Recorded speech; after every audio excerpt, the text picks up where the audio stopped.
menanam sesuatu untuk mengharapkan satu benda yang akan tumbuh. Tetapi tuan-tuan dan puan-puan ingat, apabila kita menanam ianya kerana Allah, Allah akan bersama di setiap apa sahaja perancangan kita. Kalau kita buat sesuatu itu dengan adanya Allah, tuan-tuan dan puan-puan, insya-Allah Allah akan bawa datang kekuatan yang sangat luar biasa kepada kita. Dan Allah bantu, Allah lindungi.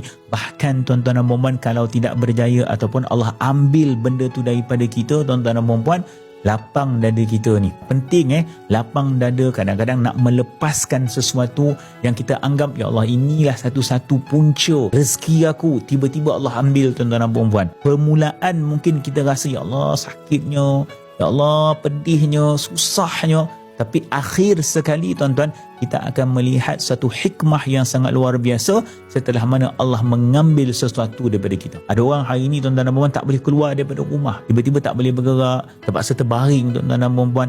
Allah ambil sesuatu daripada dia, tetapi percayalah, ada sesuatu yang lebih besar Allah akan hadiahkan kepada dia. Tapi ingat, apabila kita buat kerana Allah, maka kekuatan itu akan datang daripada Allah. Tapi kalau kita buat hanya semata-mata kerana dunia, tuan-tuan dan puan-puan, letih kita. Itu yang last kali, tuan-tuan, kita tak redha dengan apa yang telah Allah takdirkan kepada kita.